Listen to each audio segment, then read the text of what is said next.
Assalamualaikum warahmatullahi wabarakatuh. Alhamdulillahi rabbil alamin, wabihi nasta'inu ala umuri dunya waddin, wassalatu wassalamu ala asrafil anbiya wal mursalin wa ala alihi wa sahbihi ajma'in, amma ba'du. Pertama-tama marilah kita panjatkan puji syukur kita kehadirat Allah Subhanahu wa Ta'ala yang telah memberikan kita rahmat serta hidayahnya sehingga kita bisa diberikan keadaan sehat walafiat. Sholawat serta salam saya sanjungkan kepada junjungan kita Nabi besar Nabi Muhammad SAW yang telah membawa kita dari zaman jahiliyah menuju zaman Islamiyah, dari zaman yang gelap gulita menuju zaman yang terang benderang seperti sekarang ini. Teman-temanku sekalian, kita sebagai seorang pelajar, baik itu seorang santri, seorang siswa, maupun seorang mahasiswa, kita tidak akan pernah mendapatkan keagungan ilmu maupun kemanfaatan ilmu jika kita tidak mengagungkan ilmu tersebut dan tidak mengagungkan ahli ilmu. Ada suatu perkataan yang mengatakan, dapatnya orang mencapai sesuatu karena ia mengagungkannya, dan gagalnya pula karena ia tidak mengagungkannya.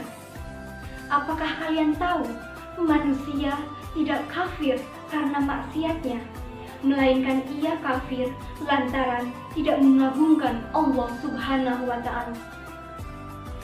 Teman-temanku sekalian, termasuk arti mengagungkan ilmu adalah menghormati seorang guru. Rasulullah SAW bersabda, "Laisa minna man lam yujilla kabirana wa yarham sayyurana wa ya'rif li ilmina haqqah." Yang artinya, bukan termasuk golongan kami seseorang yang tidak menghormati yang lebih tua, tidak menghargai yang lebih muda, dan tidak mengerti hak ulama. Hadis riwayat Ahmad. Salah seorang sahabat Rasulullah SAW pernah berkata, qala Ali radhiyallahu anna abdu min ulamani kurfan wahidan insya'a ba'a wa insya'a istara. Ali radhiyallahu pernah berkata bahwa beliau rela menjadi seorang budak untuk seseorang yang telah mengajarinya suatu ilmu walaupun itu hanya satu huruf saja. Beliau rela dirinya dijual, dimerdekakan, ataupun tetap menjadi seorang budak bagi gurunya. Selain itu juga, Syekhul Imam Sadiduddin As-Sairozi pernah berkata bahwa guru-gurunya berucap, barang siapa yang menginginkan putra-putrinya, anak-anaknya menjadi seseorang yang alim, maka hendaklah ia suka memelihara, memuliakan, dan juga mengagungkan para ahli agama yang tengah dalam pencarian ilmunya. Karena nantinya walaupun anaknya tidak menjadi seseorang yang alim, maka cucunya lah atau keturunan selanjutnya lah yang akan alim. Lalu bagaimana menghormati seorang guru?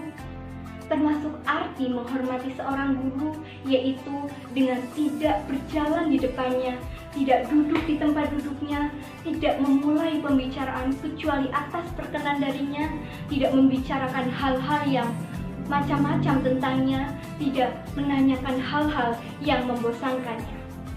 Pada intinya teman-teman, menghormati seorang guru yaitu dengan melakukan hal-hal yang membuatnya rela dan tidak membuatnya marah, dan mengagungkan perintahnya yang tidak bertentangan dengan agama.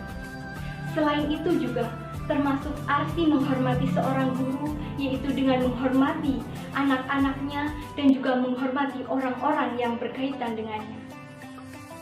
Ada sebuah kisah yang menceritakan di mana Syekhul Islam Burhanuddin Shahibul Hidayah pernah bercerita bahwa ada seorang ulama besar di daerah Bukhara di mana pada suatu hari ketika beliau sedang asik di suatu majelis belajar, beliau sering berdiri kemudian duduk kembali. Beliau pun ditanya, "Mengapa melakukan hal demikian?" Beliau menjawab bahwa ada seorang anak dari gurunya yang tengah bermain di halaman rumahnya beserta dengan teman-temannya. Dan apabila beliau melihatnya, beliau akan berdiri untuk menghormati gurunya. Selain itu, dikisahkan bahwa Syekhul Imamil Ajal Syekhul Aimah Al-Hulwani, karena suatu peristiwa yang menimpa dirinya, akhirnya beliau pindah dari Bukhara ke suatu pedesaan, di mana semua muridnya berziarah kepadanya kecuali salah seorang muridnya, yaitu Syekhul Imam Al-Qadhi Abu Bakar Az-Zarnuji. Kemudian pada suatu hari mereka bertemu. Beliau pun menanyakan kepada muridnya alasan mengapa muridnya tidak pernah berziarah kepadanya. Muridnya pun menjawab bahwa ia merawat ibunya. Beliau pun kembali menjawab bahwa muridnya diberkahi panjang umur, namun ia tidak diberkahi buah manisnya belajar. Teman-temanku sekalian, karena hal inilah hingga sebagian banyak waktunya Az-Zarnuji habiskan di suatu pedesaan yang mengakibatkan ia mengalami kesulitan untuk belajar. Teman-temanku sekalian, hal ini mengajarkan kita untuk tidak sekalipun melukai hati seorang guru, baik itu kiai di pesantren, guru di sekolah, maupun dosen di kampus. Karena itu akan mempengaruhi keberkahan dan juga kemanfaatan dari ilmu itu sendiri. Selain dengan mengagungkan seorang guru, kita juga harus memiliki adab dan juga harus bisa mengagungkan ilmu. Karena ilmu itu tinggi, sehingga kita perlu merendah untuk mendapatkannya. Seperti halnya air yang hanya bisa mengalir dari tempat tinggi menuju ke tempat yang rendah.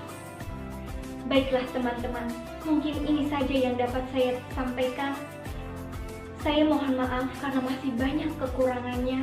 Wassalamualaikum warahmatullahi wabarakatuh.